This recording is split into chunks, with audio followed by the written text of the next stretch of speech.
nga po, Kap. Magandang balita nga po yan. Kailangan po kasi ng bagong bookshelves ng ating public school library. Dahil may dumating po na bagong batch ng donated books. Ito yung totoo. Tingnan ba? Ganun po ba? Ito yung Okay, Kap.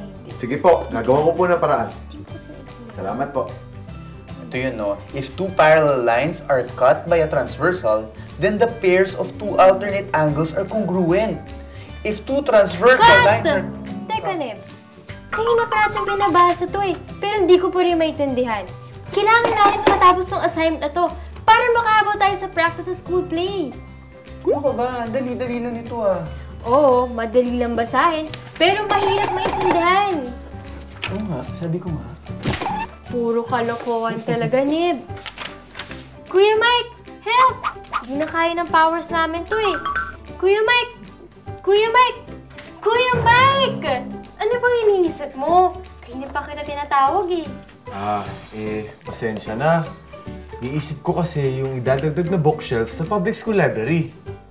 Ang problema, kulang ng gagawa. Kuya Mike ka ba? Totoo ba yan? Ikaw ang namumroblema? Math ba yan? Pwede. Oras na naman upang patunayan na... Math Matters!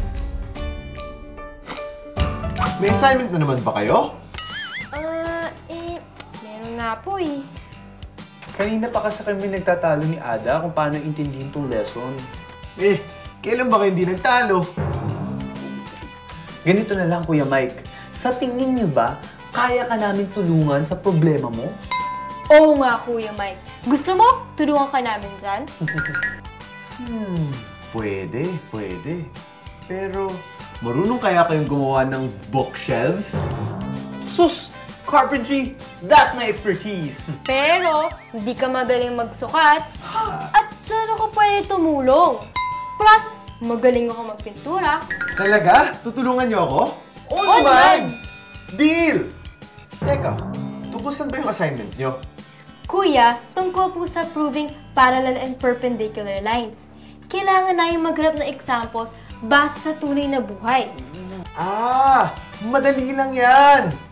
Ganyan din ang problema ko. Pareho lang tayo. Yung problema ko, may kinalaman sa topic nyo.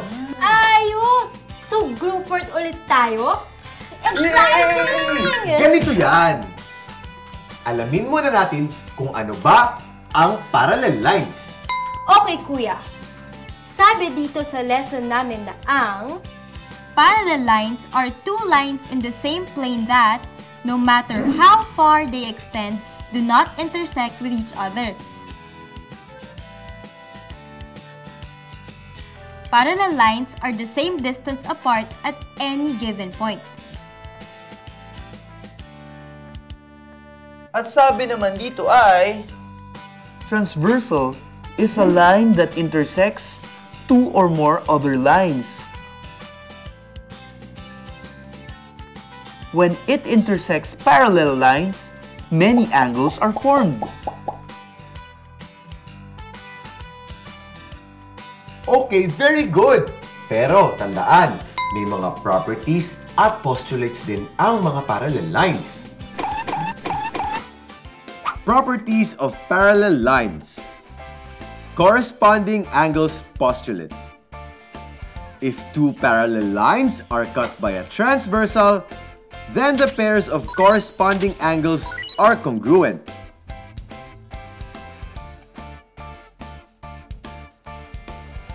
Therefore, if two lines are cut by a transversal so that the corresponding angles are congruent, then the lines are parallel.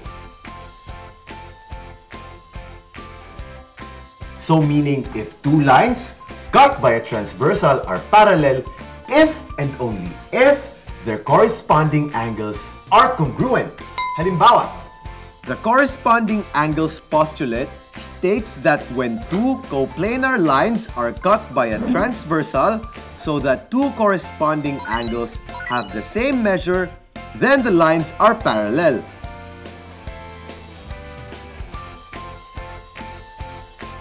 The vertical spindles on the railing represent coplanar lines and the rail serves as a transversal. Angle 1 and angle 2 are corresponding angles and they each measure 50 degrees. So, the spindles are parallel. Tapos sinasabi rin na alternate interior angles.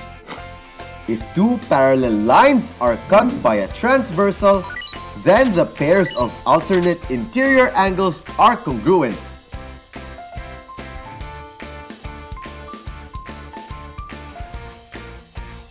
Therefore, if two lines are cut by a transversal so that alternate interior angles are congruent, then the lines are parallel. At kuya, meron pa consecutive interior angles. If two parallel lines are cut by a transversal, then the pairs of consecutive interior angles are supplementary.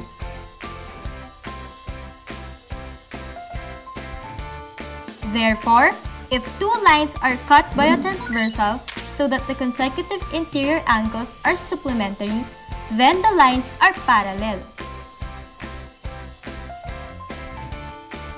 Hindi lang yan! Alternate exterior angles. If two parallel lines are cut by a transversal, then the pairs of alternate exterior angles are congruent. Therefore, if two lines are cut by a transversal so that alternate exterior angles are congruent, then the lines are parallel. Here are additional guides for illustration.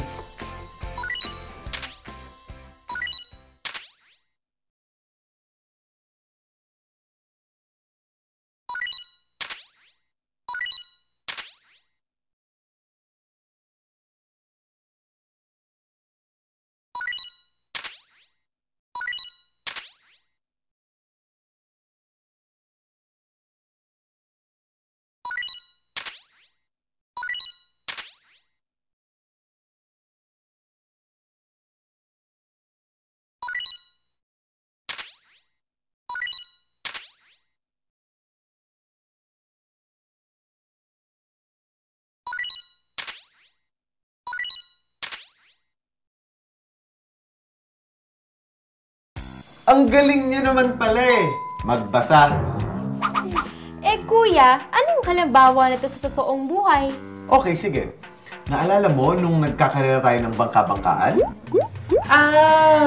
Yung ginamit natin yung lumang tsinelas, lumang plastic, yung lumang tingting, di ba? Yun nga! Gamitin natin yun. Sailing. If two boats sail at an angle of 45 degrees to the wind, and the wind is constant, will their paths ever cross?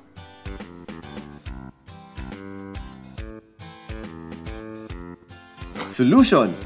Because corresponding angles are congruent, the boats' paths are parallel.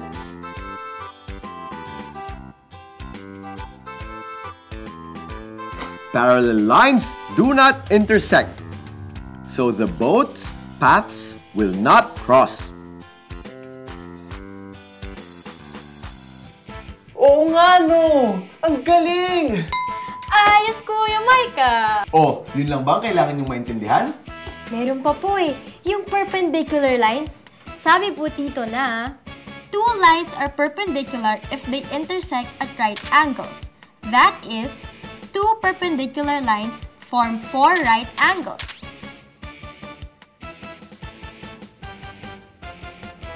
Tapos, segments and rays can also be perpendicular. This means they intersect in at least one point, and the two lines containing them are perpendicular. At ang perpendicular segments are used to measure the distance from a point to a line, a point to a plane, or the distance between two parallel lines or planes. Oh, ngayong alam na natin ang definitions ng mga ito, alamin naman natin ang theorems about perpendicular lines. Theorem 1. Given a line and a point not on that line, there is one and only one line through the given point that is perpendicular to the given line. We can use this fact to define the distance from a point to a line. That distance is the length of a segment perpendicular to the line with the given point as one of its endpoints and the other endpoint on the line. In fact, a similar notion holds in 3 dimensions. If we have a plane and a point not on that plane, then there is only one line through the point perpendicular to the plane, and the length of the segment determined by that point and the intersection of the perpendicular line with the plane is defined as the distance from the point to the plane. Theorem 2. If two coplanar lines are perpendicular to a third line, then they are parallel to each other. At sinasabi din na this is a special case of the more general result that when two coplanar lines are cut by a transversal and corresponding angles are equal, then the lines are parallel. In this case, the corresponding angles are right angles. At pangatlo, Theorem 3, the perpendicular bisector theorem. Any point on the perpendicular bisector of a segment is equidistant from the endpoints of that segment and conversely.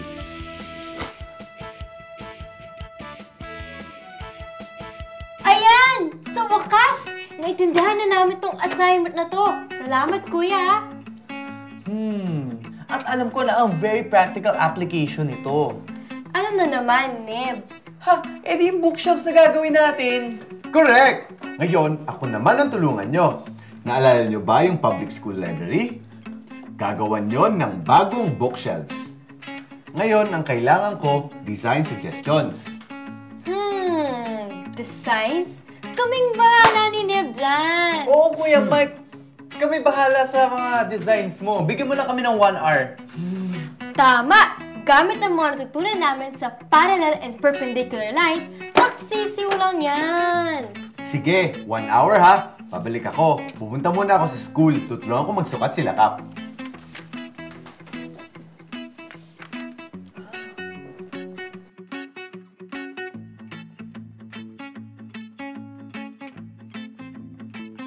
Oh, Kuya Mike, tamang-tama. Natapos na namin yung mga ginawa naming designs. Tingin nga. Yan. Oh, eto. Tada! Ako nag-design yan. Artistic, di ba? Oh, tingnan mo naman yung dinesign ko, Kuya. Oh, di ba? Mukhang cake topper. Pwede. Kaso, maliit yung itaas. Gusto natin ma-maximize yung space. Alam ko na. Ito ang magugustuhan nyo. Kaming dalawa nag-design yan. Yan, sakto! At applicable pa yung napag-aralan natin kanina. Yay! In this shelf, we can see the first and second theorems of perpendicular lines. See Theorem 1. And Theorem 2.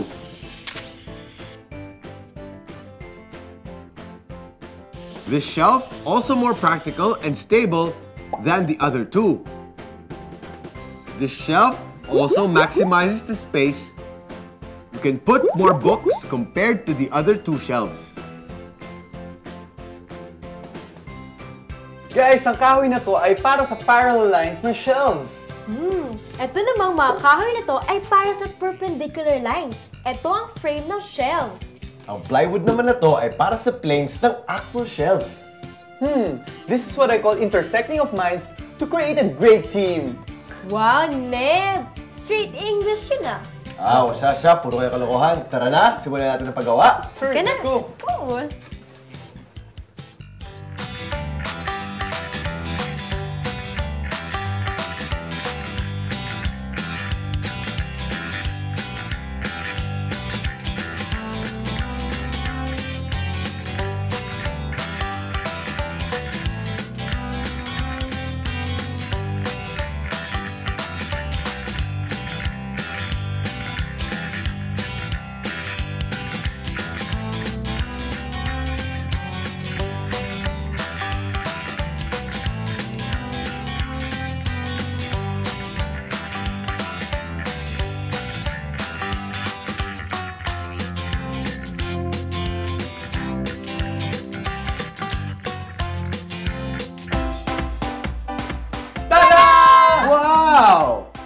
Nice!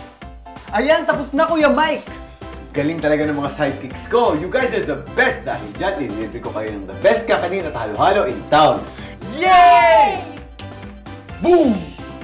Ngayon, alam na natin why Math Matters!